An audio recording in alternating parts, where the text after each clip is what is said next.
Pastikan Anda tekan tombol like dan subscribe. Aktifkan loncengnya. Assalamualaikum warahmatullahi wabarakatuh.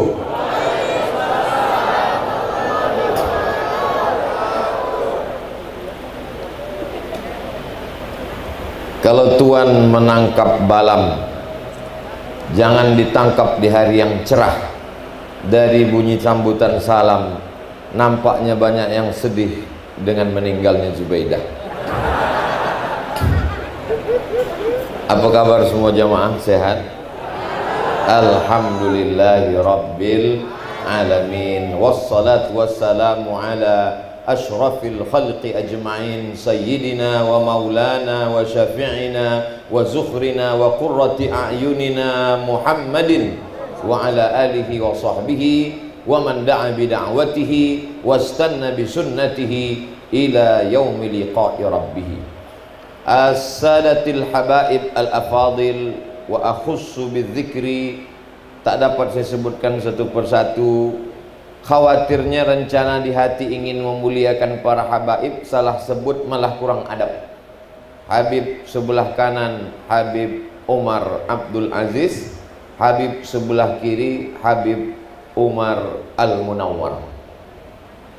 Al-Habaib, guru kita semua, insya Allah dipanjangkan Allah umur mereka sehingga kita mendapatkan barakah dari zuriat Rasulullah sallallahu alaihi wasallam. Man lam yashkurin nas lam yashkurillah. Orang yang tak berterima kasih pada manusia tak bersyukur kepada Allah. Terima kasih tak terhingga kepada Sayyidi Al-Habib Mahdi bin Syihab yang membawa saya ke Lahat, ke Pali, berkeliling Sumatera Selatan, dan akhirnya dibawa ke Maulid Ishrin. Kalau memang sudah tertulis di Lauhil Mahfuz, maka tidak akan pergi kemana-mana seperti Sulaiman dengan Fatimah tadi. Habib Umar Al-Munawwar merasa susah untuk menyebutkan nama Al-Fakir Abdul Somad yang panjang tadi. Saya bilang kalau saya di Sumatera Selatan cukup dipanggil UAS saja, Ustadz Abdul Somad. Dan dulu pun ketika Al-Fakir pulang ke Riau, memang tidak pakai panjang-panjang Habib, cukup dipanggil Ustadz Abdul Somad saja. Adapun ide membuat titel panjang-panjang itu adalah, maaf mungkin cakap nih kurang sopan, ada koran di Riau.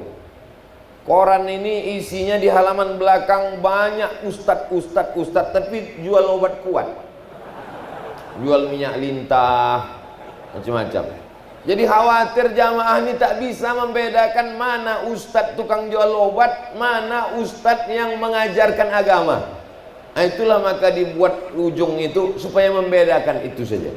Adapun di Palembang insya Allah, karena saya berjalan dengan Ustadz Ali, berjalan dengan Habib Mahdi, insya Allah jamaah sudah kenal, sudah baik. Jadi tak perlu lagi disebut yang panjang-panjang itu. Kalau dituliskan di kartu nama mungkin bisa sebesar amplop.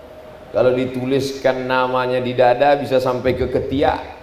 Maka cukup dipanggil Ustadz Abdul Somad saja. Insya Allah kita pun nanti akan berhadapan dengan Rasulullah Sallallahu Alaihi Wasallam, dibawa dengan nama yang kita dipanggil, ditasmiyah oleh para alim ulama dan para habaib.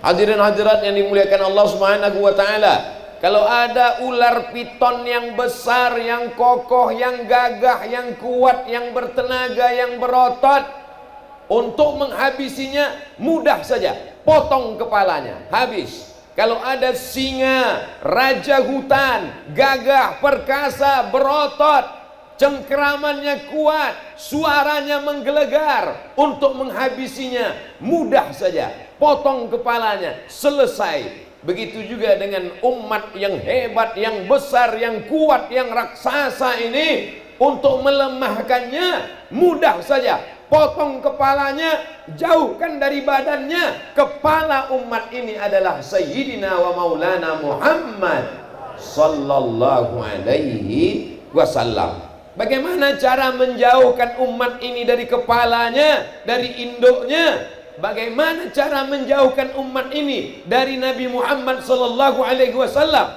Cara yang pertama, ragukan hari kelahirannya. Dari kecil kita sudah diajarkan melalui lagu nasyid, 12 Rabiul Awal jatuh pada hari Isnin, Nabi Muhammad dilahirkan. Kecil kita sudah diajarkan lagu itu. Masuk ibtidaiyah begitu juga diajarkan. Masuk ke pesantren juga diajarkan bahwa Nabi Muhammad SAW lahir pada tanggal 12 Rabiul Awal, hari Senin. Sekarang diceramahkan di YouTube, di TV, di majelis. Mereka ingin supaya kita ragu tentang kelahiran Nabi. Ternyata Nabi Muhammad tidak lahir tanggal 12 Rabiul Awal. Apa ini?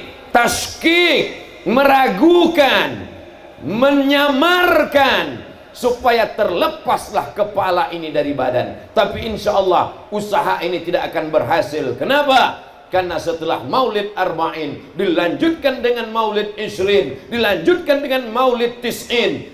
Setiap hari adalah maulid, setiap hari adalah mengenang Sayyidina Muhammad sallallahu alaihi wasallam. Cara yang kedua adalah ragukan tempat kelahirannya. Setiap tokoh agama di dunia ini meyakini tempat kelahiran Nabi kami di sini, tempat kelahiran Tuhan kami di sini, tempat kelahiran tokoh kami di sini. Rumah itu dari sejak zaman dulu sampai zaman hari ini diyakini umat Islam, disitulah kelahiran Nabi Muhammad sallallahu alaihi wasallam. Tapi hari ini apa yang terjadi? Kalau umat Islam datang berziarah ke sana, dia akan diusir. Roh. Ditulis besar-besar, ini bukan rumah kelahiran Nabi Muhammad sallallahu alaihi wasallam. Allah ingin menjaga. Kalau memang itu bukan rumah kelahiran Nabi Muhammad SAW, kenapa tidak diratakan saja dengan bulldozer? Kenapa tetap diwujudkan dalam bentuk perpustakaan? Ternyata di lubuk hati mereka yang paling kecil masih mengakui disinilah kelahiran Nabi Muhammad sallallahu alaihi wasallam. Ragukan tanggal kelahirannya, ragukan tempat kelahirannya. Cara yang ketiga, katakan ayah dan ibunya sekarang sedang berada di neraka jahanam. Tulis di YouTube, nasib ayah ibu Nabi, enter, akan keluar video si fulan, video si fulan, video si fulan. Apa judulnya? Pengajiannya adalah tentang ayah dan ibu Nabi dalam neraka jahanam. Dari kecil kita sudah diajarkan bahwa ayah Nabi, ibu Nabi adalah ahlul fatrah. Wa ma kunna mu'adzibina hatta nab'atha rasula. Kami tidak akan mengazab sebelum kami mendatangkan rasul. Mereka terpelihara. Tapi orang di Palembang insya Allah tidak akan termakan dengan isu itu. Kenapa? Di Maulid Arba'in setiap malam mereka baca. Di Maulid Isrin dilanjutkan lagi. Bahkan tadi dibacakan maulid itu ke telinga kita. Sayyidi Ali Al-Habsyi menulis dalam Simtub Durarnya, menulis dalam maulidnya bahwa dia berasal dari tulang sulbi yang suci, yang suci, yang suci. Di antara semua Quraisy yang dipilih adalah Abdi Manaf. Di antara semua Abdi Manaf yang dipilih adalah Abdul Muthalib. Di antara semua anak Abdul Muthalib yang dipilih adalah tulang sulbi Abdullah. Dan semua itu suci-suci, dipelihara oleh Allah Subhanahu wa ta'ala. Kita bantah, kita hancurkan orang-orang yang menuduh. Sedangkan tetangga kita yang tak Islam pun bertanya, Ustadz Abdul Somad, ya saya ini mu'alaf Ustadz. Betul. Emak ayah saya tak Islam Pak Ustadz, sekarang sudah meninggal dunia. Bagaimana Pak Ustadz doa saya? Kau serahkan saja mereka berdua kepada Allah. Ya Allah, emak ayahku adalah hambamu, maka ku serahkan dia kepada engkau. Itu jawaban yang saya berikan. Menjaga hati jamaah. Tak sampai hati saya mengatakan, Pak Ustadz, mak saya tak Islam, meninggal, bagaimana hukumnya Pak Ustadz? Kau sabar saja ya, mereka berdua dalam neraka jahanam sedang mendidih. Nabi yang diharapkan syafaatnya, Nabi pemilik alam semesta. Kalau tidak ada dia, maka tidak diciptakan Allah alam semesta. Begitu lancangnya mereka berkata. Maka jangan heran kalau mereka membuat video dengan sampul yang begitu banyak, gambar Abdul Somad, dikali wajahnya, ditulis UAS di atas, UAS, Ustadz Ahli Syubhat. Kenapa? Sedangkan Nabi Muhammad SAW saja begitu perlakuan mereka kepada orang tuanya. Padahal Allah selamatkan mereka, padahal Allah muliakan mereka. Ahlus sunnah wal jamaah meyakinkan itu berabad-abad lamanya. Tapi hari ini ada usaha untuk menyatakan seolah-olah Nabi Muhammad SAW itu hanyalah manusia biasa yang tak punya keistimewaan apa-apa. Cara yang keempat, bagaimana cara menjauhkan umat ini dari Nabi Muhammad SAW? Bid'ahkan maulid. Siapa saja yang berkumpul di ramai-ramai, di kantor, di surau, di langgar, di musola, memperingati maulid, maka akan datang 10 tangan berkata, maulid bid'ah, wa kullu bid'atin dhalalah, wa kullu dhalalatin finnar. Padahal sejak kecil kita diajarkan maulid Barzanji, maulid Diyaul Lami, maulid Simtud Durar, maulid Burdah, maulid ini. Apa isi maulid itu sebenarnya? Maulid isinya adalah sirah, mengajarkan tentang sejarah Rasulullah SAW. Maulid adalah salawat, maulid adalah doa, maulid adalah mengingatkan tentang keagungan, kemuliaan. Maulid adalah ungkapan kecintaan kepada Nabi Muhammad SAW. Lepaskan umat ini dari maulid supaya mereka tidak berkumpul karena Muhammad SAW. Orang-orang yang lantang, bersuara keras, menggelegar, membid'ahkan maulid, hari ini mereka betul-betul tertantang, ditantang Allah Subhanahu wa ta'ala. Hai kalian yang lantang, hai kalian yang menggelegar, hai kalian yang bersuara kuat mengatakan maulid itu bid'ah. Kenapa ketika penyanyi Majidah Rumi diundang di dekat kota Madinah menyanyikan lagu-lagu pop, mulut kalian diam, tak berani berkata menentang? Kenapa ketika terjadi show besar-besaran, bercampur laki-laki dan perempuan, diundang penyanyi Amerika, penyanyi rap, penyanyi R&B, menggelegar di kota Riyadh, kenapa kalian tak berani berkata ini adalah perbuatan maksiat? Ternyata keberanian kalian hanya tajam ke bawah dan tumpul ke atas. Keberanian yang semu hari ini betul-betul dinampakkan oleh Allah Subhanahu wa ta'ala. Maka siapa yang lantang, siapa yang lancang kepada Rasulullah, lambat laun akan diperlihatkan, dibuktikan Allah Subhanahu wa ta'ala. Yang keberapa berikutnya? Saya kadang lupa juga. Yang kelima, bagaimana cara menjauhkan umat ini dari nabinya, bagaimana cara melepaskan keterikatan batinnya. Jangan panggil di pangkal namanya dengan Sayyidina, karena memanggil dengan Sayyidina adalah bid'ah. Wa kullu bid'atin dhalalah wa kullu dhalalatin finnar. Tapi kalau menyebut pembesarnya, sahibus sumu wal jalalah, sahibul fadilah. Tapi kalau menyebut pembesarnya, ustadznya, al-alimul kabir, al-alimul allama, wal muhaqqiqul fahama, faridu dahrihi wa wahidu asrihi, al-alimul jalil, al-alimul kabir, barulah disebutkan nama ulamanya, nama ustadznya, nama rajanya, nama sultannya, nama pemimpinnya. Tapi kalau menyebut makhluk ini cukup dengan Muhammad, Sayyidina wa Maulana wa Syafi'ina wa Zukhrina wa Qurrati A'yunina, Sayyidul Awwalina wal Akhirin, Sayyidul Thaqalain, Sayyidina Muhammad sallallahu alaihi wasallam. Tapi alhamdulillah sampai hari ini Al-Faqir Abdul Somad, telinga ini mendengar langsung di majelis Sayyid Yusri Jaber, ulama, profesor, doktor, Syekh Yusri Jaber di Kairo, di masjid beliau pada hari Jumat, azan Jumat, asyhadu anna sayyidana Muhammadar Rasulullah. Di majlis Syekh Mahmud Said Mamduh yang menulis 7 jilid kitab At-Ta'rif bi Auhami man qassama sunan ila sahih wa dhaif. Ternyata hadis-hadis yang didhaifkan oleh Albani, dhaif, dhaif, dhaif, dhaif. Apa kata Syekh Mahmud Said Mamduh?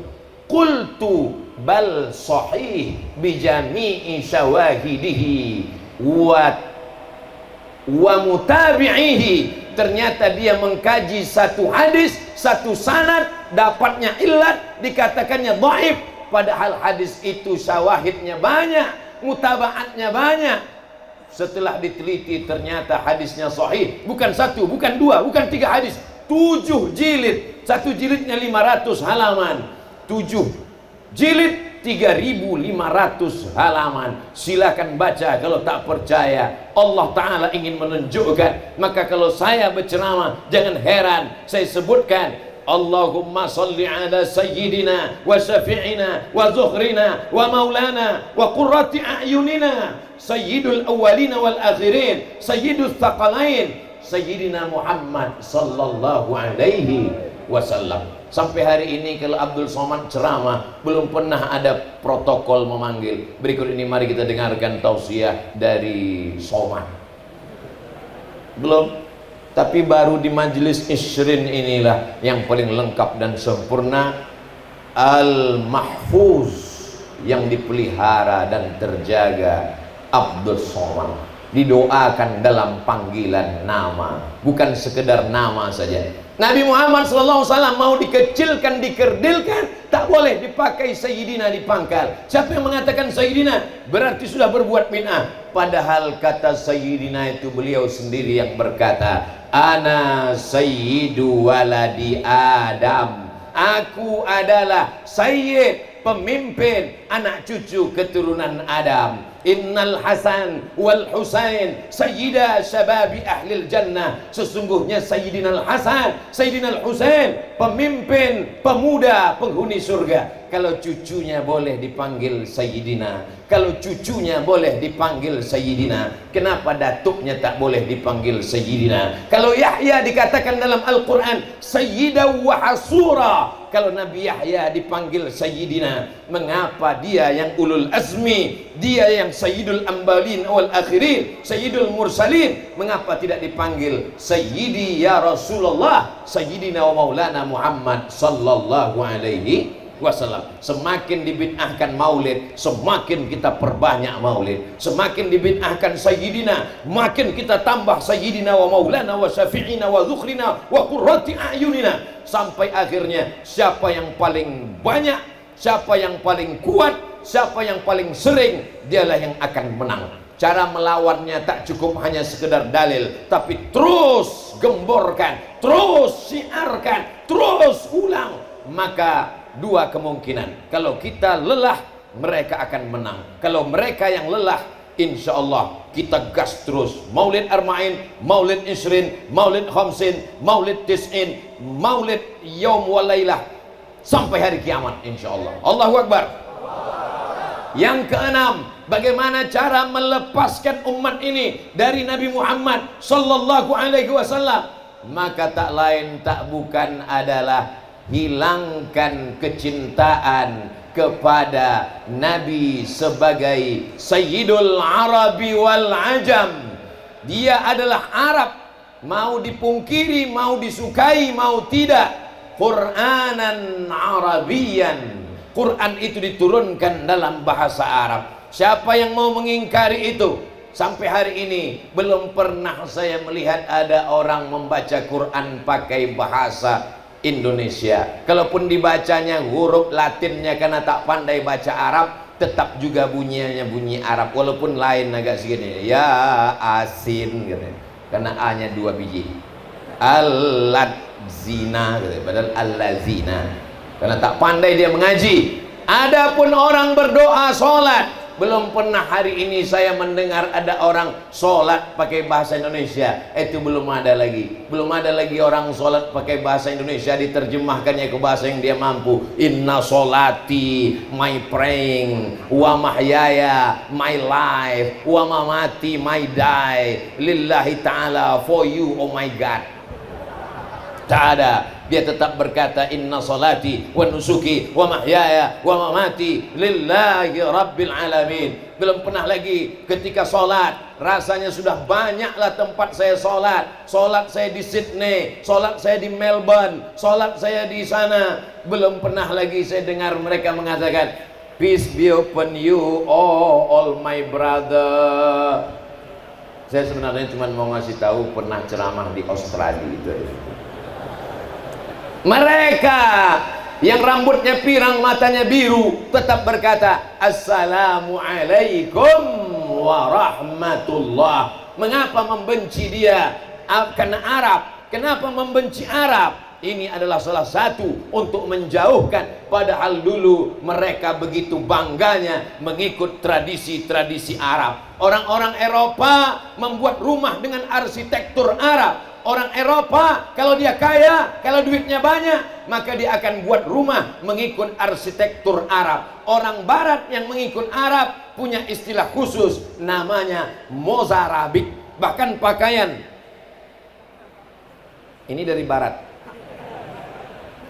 Bahkan pakaian-pakaian itu pun diambil dari Arab. Ketika mereka wisuda di sekolah, maka dipakaikan jubah panjang. Setelah dipakaikan jubah panjang, pakai tutup kepala di atas. Itu diambil dari universitas tertua. Kalau ada yang mengatakan universitas tertua adalah Al-Azhar Kairo, ada yang lebih tua, yaitu Zaitunah di Tunisia. Kalau ada yang mengatakan yang tertua adalah Zaitunah, ada yang lebih tua, yaitu Qarawiyyin di Maroko. Qarawiyyin di Maroko ada seorang perempuan bernama Fatimah. Dialah yang bukan yang nikah sama Sulaiman tadi.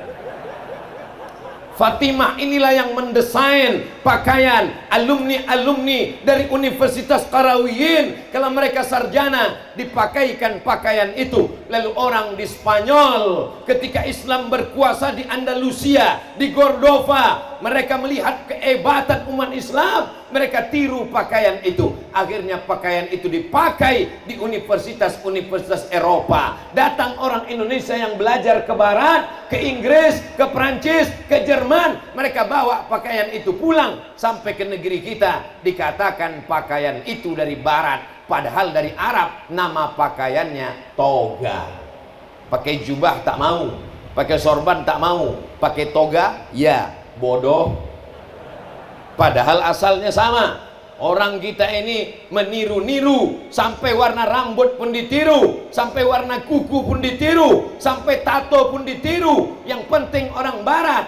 Padahal orang Barat pakai rambut macam sumbu kompor, tak mandi, kotor, kukunya hitam. Ketika dia sedang liburan, ketika dia sudah masuk kerja, dia rapi, pakai jas, mandi, bersih. Yang sampah-sampahnya itulah yang diikut oleh masyarakat kita. Insya Allah kalau dia maulid, dia akan bersih, karena dia tidak akan datang maulid kalau bukan dengan pakaian yang bersih, yang harum semerbak. Peci Abdul Somad yang hitam bedaki pun tak diakui di maulid, diganti dengan yang putih bersih. Saudara yang dimuliakan Allah Subhanahu wa taala, mengikut sunnah Rasulullah sallallahu alaihi wasallam, sorban Abdul Somad diganti. Tapi dibisikkan Habib Mahdi tadi di belakang, itu peci dengan kain itu biasanya untuk walimah, kata dia.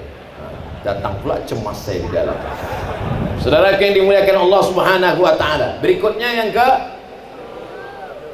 yang ketujuh, bagaimana cara menjauhkan umat ini setelah benci kepada Arab, tak suka kepada Arab. Arab adalah teroris, bahasa Arab bahasa radikal, bahasa penjahat, bahasa ISIS. Dijauhkan dari huruf-huruf Arab. Orang Persia tidak pakai bahasa Arab, tapi masih pakai huruf Arab. Orang Urdu Pakistan tidak bahasa Arab, tapi masih pakai huruf Arab. Orang Patani Thailand Selatan bukan orang Arab, tapi masih pakai huruf Arab. Kenapa kita malu memakai huruf Arab Melayu?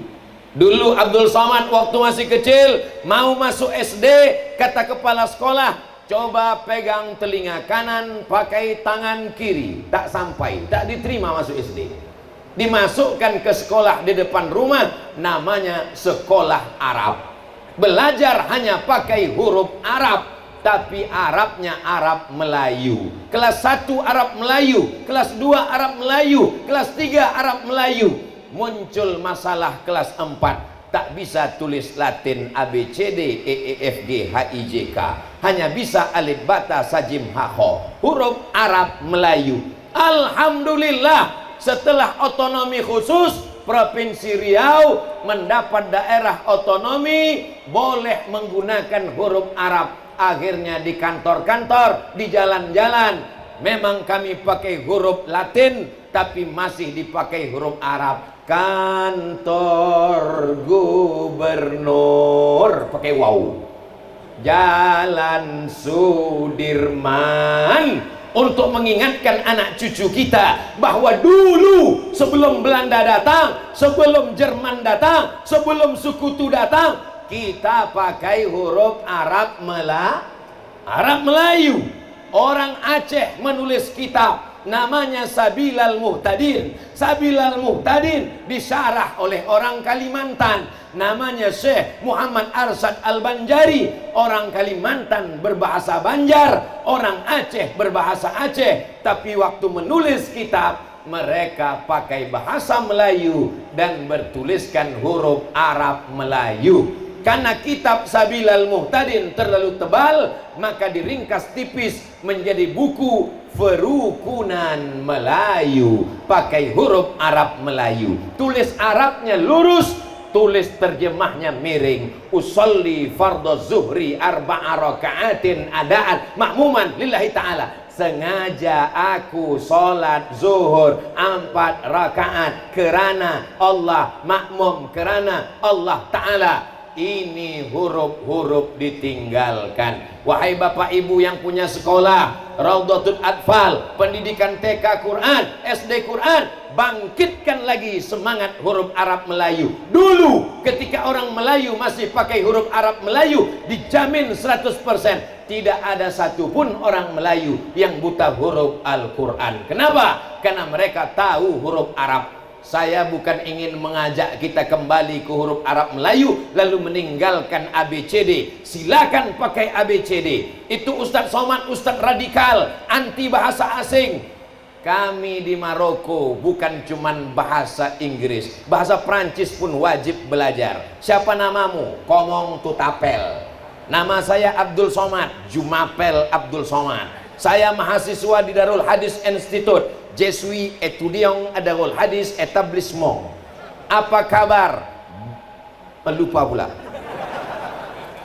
Selamat Komong Safa, Safa Biang. Selamat pagi, Bonjour. Selamat petang, Bonsoir. Aku tak bisa bahasa Prancis. Je ne parle pas français. Kenapa Ustadz bisa? Sikit-sikit aja. Wajib untuk masuk. Anak-anak Melayu bahasa Inggris, silakan. Bahasa Prancis, silakan. Tapi bahasa Arab jangan sampai kau lupakan. Hebatnya Islam. Andai Nabi Muhammad SAW hidup hari ini, anak-anak Palembang tetap bisa berbahasa dengan Nabi Muhammad SAW. Kenapa? Bahasa Al-Quran sejak zaman Nabi SAW sampai sahabat, sampai tabi'in, sampai tabi'in tidak akan pernah berubah, karena Quran tidak pernah berubah. Quran sampai hari kiamat tidak pernah berubah. Maka bahasa Al-Quran, bahasa Arab, hurufnya terjaga. Siapa yang menjaganya? Allah. Inna nahnu nazzalna dzikra wa inna lahu lahafizun. Mudah-mudahan anak-anak kita dimasukkan Allah dalam orang-orang yang menjaga Al-Quran, insyaallah. Amin. Berikutnya yang ke 8. Bagaimana cara menjauhkan umat ini? Umat ini dijauhkan dengan cara dikatakan bahwa Islam ini hanya akhlak, Islam ini hanya mengajarkan kelembutan. Islam ini hanya mengajarkan sopan santun. Islam ini hanya mengajarkan tutur baik, tata krama. Maka kalau hanya sekedar sopan santun, semua agama mengajarkan sopan santun, tata krama, budi bahasa. Islam mengajarkan sopan santun, tapi di balik itu ada akidah la in asrakta, kalau kau syirik, kalau kau persekutukan Allah, la yahbatanna amaluka, maka seluruh amalmu akan gugur. Sedekahmu, rumah yatim kau bangun, sedekah infak wakafmu tak bernilai di hadapan Allah. Semuanya dinilai berdasarkan akidah. Hari ini akidah di nomor sekian kan. Tak penting apa agamamu, yang penting kau berbuat baik. Tak penting apa akidahmu, yang penting kau sopan. Untuk apa kau rajin beribadah kalau kau tidak baik ke tetangga? Kata-katanya betul, ucapannya tepat, tapi menyesatkan. Untuk apa jubahmu panjang? Untuk apa sorbanmu besar? Untuk apa rajin maulid kalau kau tidak peduli sosial? Kata-katanya benar, tapi ungkapan itu adalah kalimatul haq urida bihal batil, yang diinginkan adalah kebatilan. Islam ini isinya tiga: akidah, syariah, dan akhlak yang tergabung dalam satu hadis. Iman, Islam, ihsan. Iman, Islam, ihsan. Maka kalau sampai kita rusak, sesungguhnya kita hanya mengamalkan sepertiga dari Islam. Syariatnya dihilangkan, hukum-hukumnya dihilangkan, had qazabnya dihilangkan, hukum hududnya dihapuskan. Kita akan dituntut di hadapan Allah Subhanahu wa ta'ala. Kalau Abdul Somad mati, Abdul Somad ditanya, hai Abdul Somad, sudahkah kau ceramahkan? Sudah ya Allah. Apakah mereka amalkan? Aku tak tahu ya Allah, karena setelah itu aku pun kehilangan tenaga, lemas, tertidur. Tapi insya Allah anak cucu kita akan mengamalkan ini. Berawal dari maulid, mendengarkan simtud durar, mencintai para ulama, maka insya Allah mereka akan mengamalkan sunnah Rasulullah Sallallahu Alaihi Wasallam. Yang ke-9, betul? Ikhtilaf nampaknya. Yang ke-9, Nabi mengatakan, kutinggalkan pada kamu dua saja yang kutinggalkan. Intamasaktum bihima, kalau kamu pegang yang dua, lan tadillu abada, kamu tidak akan sesat untuk selamanya. Kitab Allah Al-Quran, wa itrata ahli baiti, dan keturunanku. Hadisnya Sahih Muslim. Tapi Pak Ustaz katanya yang ada dalam hadis kutinggalkan adalah Al-Quran dan Sunnah. Betul, ada dalam Mustadrak Al-Hakim. Betul, ada dalam kitab Muwatta Malik. Lalu apakah kontradiktif antara dua hadis ini? Tidak.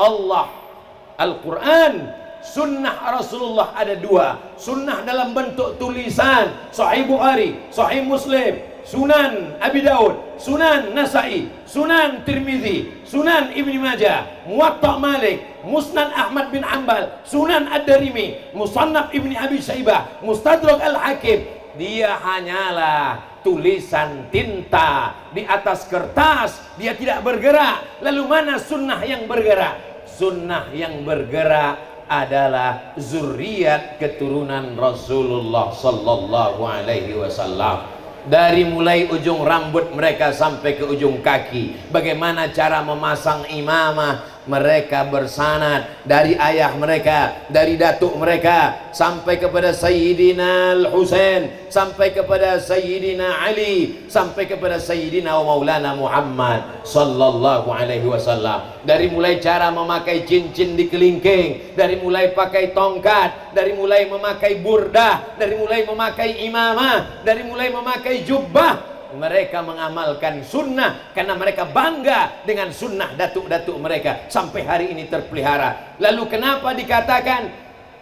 Al-Quran dan keturunanku? Kata Imam Nawawi, litamassukihim bis sunnah, karena mereka kuat berpegang teguh dengan sunnah. Inilah yang sekarang sedang dijauhkan dari umat.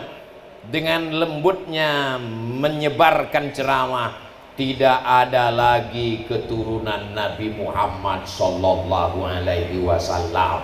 Ternyata keturunannya itu sekarang sudah terputus.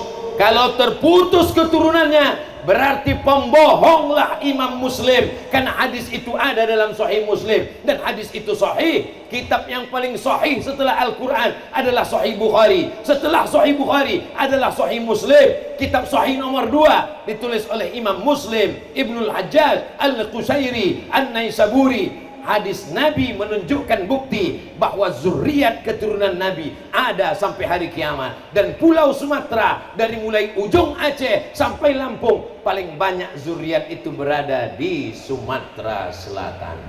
Menjadi kebanggaan bagi kita semua. Allahu Akbar, Allahu Akbar, Allahu Akbar. Sallu ala Rasulillah. Allahumma salli ala Sayyidina Muhammad wa ala ali Sayyidina Muhammad. Ini menjadi kebanggaan. Sampaikan ke anak cucu kita. Apakah ada zuriat Nabi di Mesir, Pak Ustadz? Syekh Muhammad Mutawalli Asy-Sya'rawi, ujung namanya Al-Husaini. Kenapa Al-Husaini? Karena dia keturunan Sayyidina Al-Husain. Salah satu guru kami mengambil sanad hadis dari mereka. Pernah menjabat sebagai wakil rektor Al-Azhar, Profesor Dr. Muhammad Abu Hashim, ujung namanya Al-Husaini, karena keturunan Sayyidina Al-Hasan, Sayyidina Al-Husain. Ini kantor Al-Azhar, ini kantor Syekh Muhammad At-Tayyib, Syekhul Azhar, Grand Syekh Al-Azhar. Di sampingnya ada kantor Naqabatul Ashraf. Naqabatul Ashraf, kantornya para ashraf, para syarif, keturunan Sayyidina Al-Hasan dan Sayyidina Al-Husain radhiyallahu anhum ajma'in. Ustadz belajar di Maroko. Ya, apakah di Maroko ada keturunan Nabi? Makanya orang yang ceramah mengatakan tak ada keturunan Nabi ini kurang piknik. Jalan-jalannya kurang jauh. Cuman baru sampai kampung Melayu. Pergilah kalian ke Maroko. Ibu kota Maroko namanya Casablanca. Casa artinya rumah, Blanca artinya kosong. Casablanca, rumah kosong, karena catnya warna putih, tak ada warnanya. Bahasa Arabnya ad-darul bayda, dar rumah, bayda putih, rumah putih, Casablanca. Nanti pergi ke tepi laut Samudra Atlantik, ada masjid namanya Masjid Hasan II. Kami ketika berdiri di depan Masjid Hasan II di tepi laut Samudra Atlantik, tepatnya di tepi pantai, di tembok itu pantai, seakan-akan masjid itu terapung. Ketika kami berdiri di depan pintu, lama tak dikasih masuk. Setelah itu kami tanya penjaga, kenapa kami tak boleh masuk? Dia tanya, anta muslim? Disangkanya kami turis dari Jepang. Udah jelas hitam macam ini, disangkanya juga Jepang. Nama saya Abdus Somad, belajar di sini. Oh, silakan masuk. Masuk kami ke dalam. Di dalamnya ada satu tiang induk. Di tiang induk itu tertulis, masjid ini dibangun oleh Raja Hasan II, anak Muhammad 5, anak Hasan 1, sampai nasabnya kepada Sayyidina Al-Hasan, anak Sayyidatuna Fatimah, anak Sayyidina Maulana Muhammad sallallahu alaihi wasallam. Raja-raja di bumi Melayu, mereka juga sebagiannya adalah zuriat Rasulullah sallallahu alaihi wasallam. Ada seorang ulama namanya Syekh Habib Usman Shahabuddin, datang ke Pekanbaru Riau menyampaikan dakwah Islam. Orangnya ganteng, ilmunya banyak, bersahaja, cahaya kenabian mengalir darah Nabi dalam badannya. Kebetulan waktu itu kerajaan Melayu namanya Siak Sri Indrapura. Salah seorang anak sultan cantik jelita bernama Tengku Embung dinikahkan dengan Habib Usman Shahabuddin. Setelah itulah raja-raja Melayu Riau itu bergelar syarif di pangkal namanya. Itulah mengapa nama 3 di Pekanbaru dipakai dengan nama syarif. Sultan Syarif Kasim, Sultan Syarif Kasim nama airport, Sultan Syarif Kasim nama jalan, Sultan Syarif Kasim nama universitas. Di makamnya ditulis oleh kantor Alawiyin bahwa Sultan Syarif Kasim adalah zuriat Nabi Muhammad sallallahu alaihi wasallam dengan fam marga Banahsan.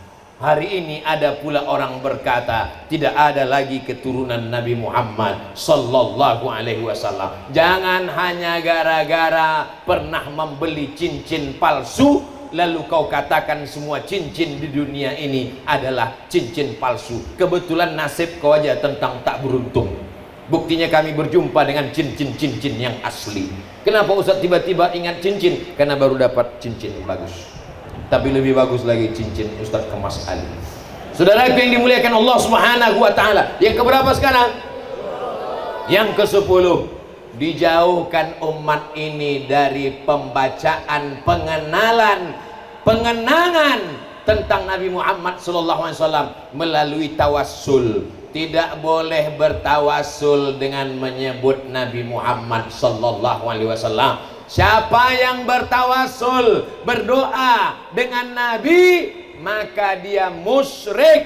Mereka mensyirikkan orang yang bertawassul dengan Nabi. Makanya saya sebelum berdoa selalu saya baca, Allahumma inni atawassalu ilaika bihaqqi nabiyyika Muhammad sallallahu alaihi wasallam wa alihi thayyibin at-tahirin wa ashabihil mayamin wan nabiyyin was-siddiqin wasyuhada was-shalihin wal malaikatil muqarrabin wal ulama'il amilin wal awliya'is shalihin.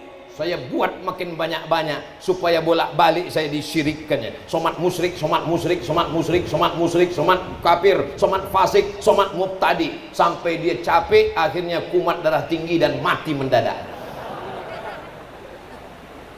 Sedangkan orang Yahudi bertawassul kepada Nabi sebelum Nabi lahir. Sebelum Nabi Muhammad SAW lahir sudah bertawassul kepada Nabi Muhammad SAW. Dituliskan dalam Al-Quran, wa kanu min qablu yastaftihuna 'ala alladhina kafaru. Orang-orang kafir musyrik Yahudi ketika berperang melawan Bani Ghatafan, kafir musyrik, Ghatafan musyrik, orang Yahudi percaya kepada Allah. Mereka berdoa kepada Allah, ya Allah, menangkanlah kami melawan Ghatafan berkat Nabi yang akan kau utus di akhir zaman. Diabadikan dalam Al-Quran, wa kanu, mereka, min qablu, sebelum dia lahir, yastaftihuna 'ala alladhina kafaru, memohon kemenangan dengan menyebut nama Sayyidina Muhammad sallallahu alaihi wasallam.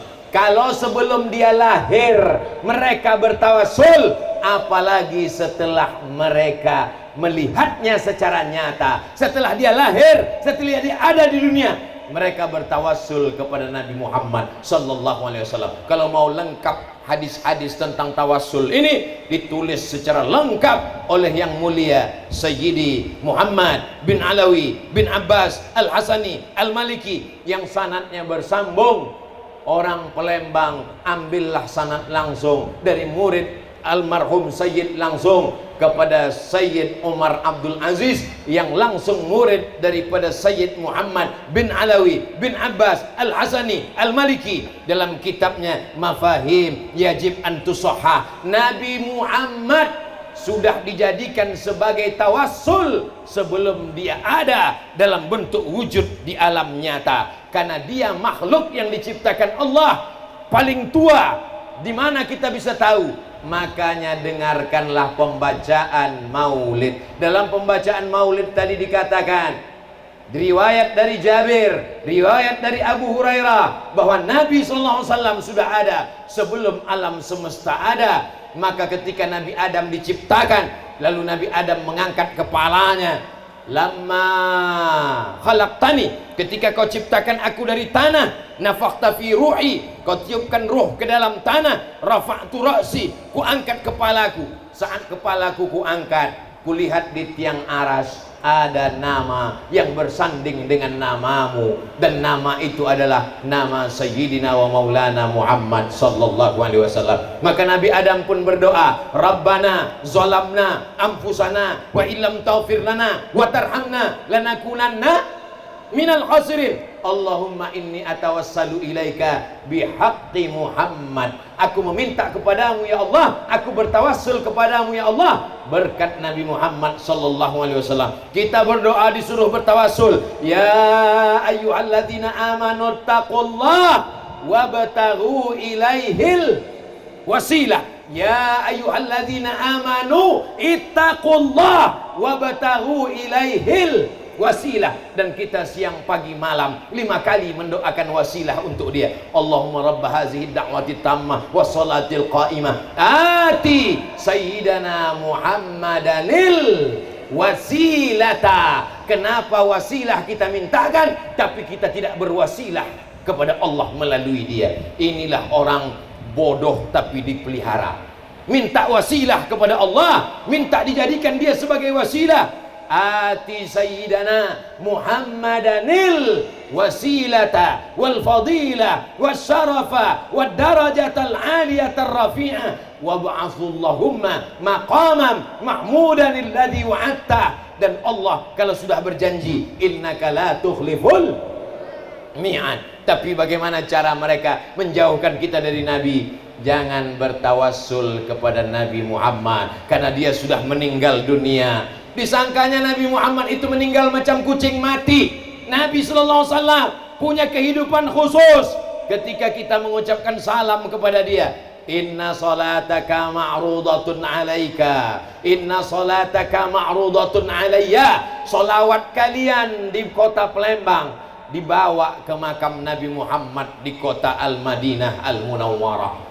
Kaifa salatuna ma'rudatun alaika wa qad arimta. Bagaimana mungkin selawat kami dibawa kepada engkau padahal engkau sudah mati dimakan cacing tanah? Ya Rasulullah, sahabat-sahabat itu rasional. Mereka bertanya, mereka bukan diam saja, mereka bukan sami'na wa ata'na saja. Mereka orang-orang yang berakal, mereka fatana, mereka cerdas, mereka azkiya, bukan aghbiya. Mereka bertanya, bagaimana mungkin selawat kami dibawa ke makammu padahal engkau sudah mati? Apa jawab Nabi sallallahu alaihi wasallam? Innallaha harramal arda ajsadal anbiya. Allah mengharamkan tanah memakan jasad para nabi. Jasad nabi tak dimakan cacing tanah. Ustaz Somad yakin Nabi Muhammad tidak dimakan cacing tanah? 1000% saya percaya. Pernah Ustaz menengoknya? Belum. Lalu kenapa Ustaz percaya? Pembangkit listrik tenaga air, maka dibendunglah satu sungai di Provinsi Riau. Karena sungai dibendung, maka tenggelam 3 kecamatan. Akhirnya masyarakat di kecamatan ditransmigrasikan. PLTA Koto Panjang, pembangkit listrik tenaga air Koto Panjang Kabupaten Kampar Provinsi Riau. Akhirnya pemerintah mengumumkan semua kecamatan, desa-desa silakan pindah. Tapi kan tak mungkin kalau hanya masyarakat yang pindah. Kubur-kubur juga silakan bawa pindah, karena tak mungkin nanti pas mau Idul Fitri, mau bulan Ramadan, ziarah ke PLTA. Aila hadratin Nabi, kepada yang ada di PLTA ini Al-Fatihah, kan tak mungkin. Akhirnya kubur-kubur diangkat. Salah satu kubur yang diangkat adalah Mursyid Tariqah An-Naqsabandiyah, muridnya yang melihat kejadian langsung, bercerita ke Abdul Somad. Ketika digali, ketika dibuka, wajahnya tersenyum sama seperti baru saja dimakamkan kemarin sore. Sedangkan Khalifah Mursyid Syekh Tarekat yang berzikir jauh dengan Nabi diselamatkan, takut cacing tanah memakannya. Apalagi Sayyidina Maulana Muhammad sallallahu alaihi wasallam. Seorang sultan yang soleh bernama Nuruddin Zangki bermimpi. Dia bermimpi bahwa ada orang yang mulai menggali-gali tanah, ingin menggapai jasad Nabi Muhammad sallallahu alaihi wasallam. Maka Nuruddin Az-Zangki datang ke kota Madinah. Dia kerahkan semua mata-mata, periksa sekeliling makam Nabi. Apa yang terjadi? Ternyata ada orang Yahudi pura-pura masuk Islam, lalu kemudian menyewa rumah dekat dari Masjid Nabawi. Dia gali kamarnya, dia lobangi menuju kamar makam Rasulullah sallallahu alaihi wasallam. Tangkap, pancung kepalanya. Ternyata dia ingin mencuri jenazah Nabi, tapi tidak semudah itu. Nuruddin Zangki lah yang mengecor dengan timah dan besi di tembok sekeliling makam Rasulullah sallallahu alaihi wasallam. Tidak akan terjadi karena Allah menjaga dan memeliharanya. Tidak akan terjadi siapapun yang akan merusak jasad Nabi Muhammad sallallahu alaihi wasallam. Hari ini mukjizat-mukjizat itu disamarkan. Muhammad hanya manusia biasa. Dia hanyalah tokoh, dia hanyalah orang, dia hanyalah sosok. maka orang seperti ini menjatuhkan derajat Nabi Muhammad sallallahu alaihi wasallam. Betul kata pepatah, aduun aqilun khairum min sadiqin jahilin. Musuh yang berakal lebih baik daripada kawan tapi bodoh dan dungu. Aduun aqilun, musuh tapi cerdas berakal, khairun, lebih baik daripada kawan tapi tidak berakal. Siapa itu musuh yang berakal? Michael H. Hart menulis buku 100 Ranking Influential Person in History, 100 tokoh di dunia yang paling berpengaruh. Abraham Lincoln ada, Nabi Isa ada, Nabi Musa ada, Siddhartha Gautama ada, tapi yang nomor satu dia buat Sayyidina wa Maulana Muhammad sallallahu alaihi wasallam. Tidak Islam. Aduun aqilun, musuh tapi berakal, lebih baik daripada kawan tidak berakal.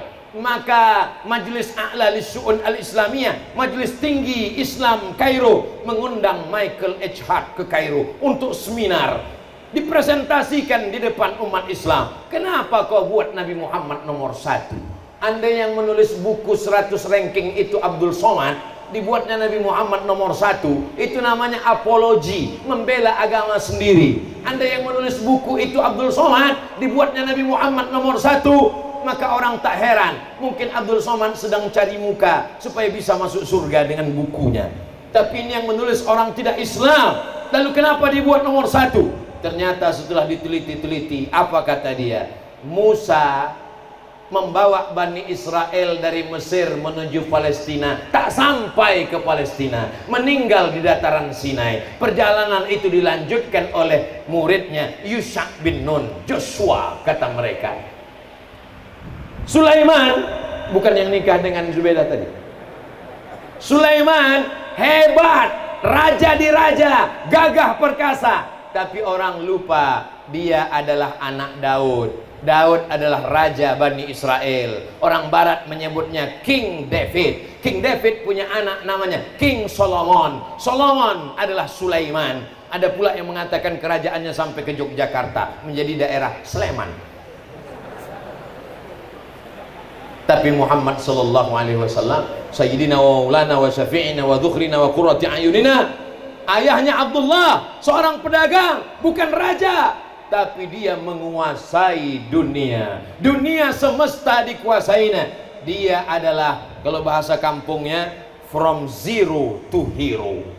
Kalau anak raja jadi raja, biasa. Anak penguasa jadi penguasa, biasa. Tapi anak orang biasa menjadi luar biasa. Disitulah kelebihan dia. Dan dia meninggalkan umat Islam dalam keadaan bukan di tengah perjalanan. Dia meninggalkan umat Islam lailuha kanahariha, malamnya macam siang, terang benderang. La yazighu anha illa halik, tidak ada yang berpaling kecuali orang yang binasa. Nabi Muhammad sallallahu alaihi wasallam 10 tahun di kota Madinah, mendirikan masjid, mendirikan kekuasaan Islam, ada menterinya, ada pembawa suratnya, dan dia sebagai seorang pemimpin yang gagah perkasa mengirim surat ke Raja Persia, mengirim surat ke Raja Romawi, mengirim surat ke raja-raja Arab, mengirim surat ke Raja Mesir.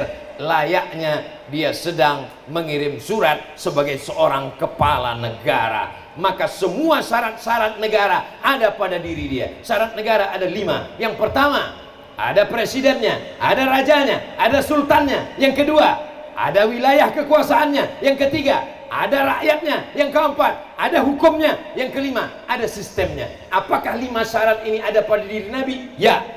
Di wilayah kekuasaannya. Wilayah kekuasaannya dari Yaman sampai ke kota Al-Madinah, sampai ke negeri Syam. Siapa rakyatnya? Rakyatnya adalah umat Islam, orang Yahudi, Yahudi Bani Nadir, Yahudi Bani Quraizah, Yahudi Qainuqa, Yahudi Khaybar.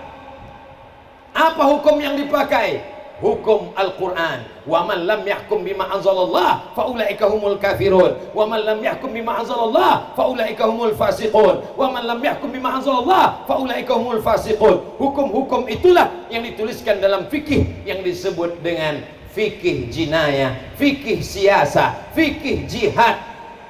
Apa wilayah kekuasaannya? Wilayah kekuasaannya terbentang Bagaimana sistem yang dia pakai? Wa amruhum syura bainahum, memutuskan perkara berdasarkan musyawarah. Siapa pemimpin tertingginya? Pemimpin tertingginya tiada lain tiada bukan Sayyidina wa Maulana Muhammad sallallahu alaihi wasallam. Insya Allah usaha untuk menjauhkan badan dari kepala, melemahkan umat sehingga umat ini menjadi tak berdaya akan gagal. Dengan cara apa? Dengan cara memperbanyak majlis-majlis maulid bersama para habaib zuriat Rasulullah sallallahu alaihi wasallam. Kalau hari ini belum terasa gejala-gejalanya, tapi di YouTube sudah mulai datang ceramah-ceramahnya, mulai membid'ah-bid'ahkan, mulai meragu-ragukan, mulai mentaskik, mulai mentaswih, mulai merusak segala tatanan. Saya khawatir lambat laun mereka pun akan sampai ke kota Palembang, tapi kita sudah siap untuk menghadapi itu semua. Siap dengan mengadakan maulid terus, siap bersama dengan ahli bait, siap dengan zuriat Rasulullah. Takbir. Ini akan ditonton oleh orang seluruh penjuru dunia, dari Sabang sampai Papua, untuk negara kesatuan Republik Indonesia. Saudara-saudara kita yang ada di perantauan mencari rezeki di Hong Kong, di Bangkok, di Tokyo, di Saudi Arabia, di Jazirah Arab, di Eropa, mereka menyaksikan kita pada malam hari ini melalui channel Ustadz Abdul Somad Official. Subscribe, like, share, and comment. Saudara yang dimuliakan Allah Subhanahu wa taala, kenapa semangat betul Ustadz malam ini? Tak tahu entah kenapa tiba-tiba semangat. Mungkin karena dapat topi dan kain baru ini. Yang baik datang dari Allah, yang tak baik dari Al-Fakir. Mohon maaf, suara melengking, kurang adab, su'ul adab kepada para habaib. Mudah-mudahan para habaib senantiasa mendoakan Al-Fakir Abdul Somad. Aqulu qauli hadza astaghfirullah li wa lakum. Terima kasih atas segala perhatian. Mohon maaf atas segala kesilapan dan kekhilafan. Kita tidak pernah berpisah karena kita tetap bersama dalam doa. Doakan Abdul Somad supaya mati dalam keadaan husnul khatimah, diakui sebagai umat Nabi Muhammad sallallahu alaihi wasallam. Inni uhibbukum fillah. Aku mencintai kamu karena Allah. Aku mencintai para habaib karena Allah. Aku menyambung silaturahim kepada habaib pada Allah. Mudah-mudahan ketika Nabi mengajak cucu-cucunya ini masuk surga, mereka menyeret tangan Abdul Somad juga ikut bersama mereka insyaallah. Amin ya rabbal alamin. Terima kasih segala perhatian. Mohon maaf segala kesilapan dan kekhilafan. Wassalamualaikum warahmatullahi wabarakatuh.